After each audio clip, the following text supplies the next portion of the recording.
Hi, I'm Mike, and this is Walkthrough Reviews. With Splatoon's release around the corner, I've decided to look back at Nintendo's more memorable installments in the shooter genre. So as you probably already know, Splatoon is the new IP from Nintendo, first revealed back in E3 2014. The format of the game is a third-person shooter, and instead of shooting regular bullets, players cover the field with colored ink. What Nintendo hopes to accomplish with this game is to create an original shooter that will be associated with the company from this point onward. For example, there are many different racing games out there, but Nintendo's best-selling racer is definitely the Mario Kart series. Since the original game was released on the Super Nintendo, there has been a new entry to the series practically on every new console. If Splatoon does well, I'm sure we'll see additional games down the road, and even some Smash Bros. Love. Now this isn't Nintendo's first attempt at creating a multiplayer shooter. In fact, there are many entries throughout Nintendo's history, sometimes even borrowing from other popular franchises. Never Captain Falcon though, who actually has a gun. Using existing characters seems to have worked great for Mario Kart. Would the game have become as popular with generic characters, even if the gameplay remained the same?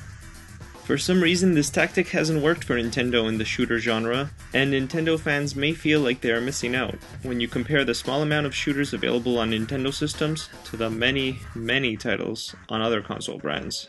Okay, so let's go back to the Nintendo 64. One of the most memorable shooters on the N64 was GoldenEye. This James Bond first-person shooter allowed for 4 local players, and had simple yet addictive gameplay. It's pretty rare to have a game based on a movie franchise reach this kind of success. Seriously, they usually suck. Developers tried to replicate this fun gameplay many times, like with Nightfire on the GameCube, but without the same amount of success. Speaking of the GameCube, Star Fox got 2 new entries to the series, the second one being Star Fox Assault, which played like a traditional shooter. Where the game really shined was the well-developed multiplayer that played like a fully functional third-person shooter, with a variety of unique characters, maps, vehicles, and weapons. Nintendo took their existing Star Fox franchise and tried to fill the shooter void with familiar faces, and it was a lot of fun. Unfortunately, the game didn't get a huge amount of commercial success.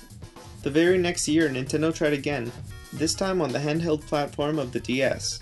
In a very similar way, Metroid Prime Hunters tried to put a familiar face on the shooter genre by using Samus and a new group of bounty hunters.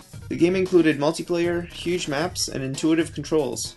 The new characters brought interesting abilities and their own unique weaponry to the game.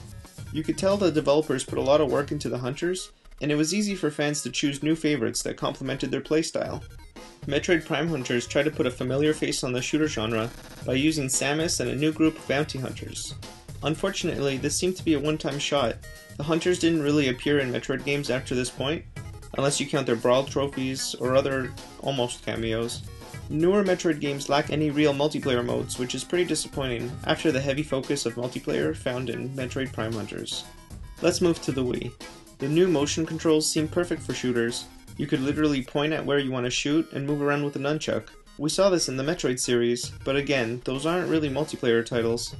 Personally, I don't feel like there were any big multiplayer shooters on the Wii. This might be due to Nintendo's focus on family fun, which doesn't really include traditional shooters. This seems to be remedied with Splatoon's colorful and non-threatening aesthetic.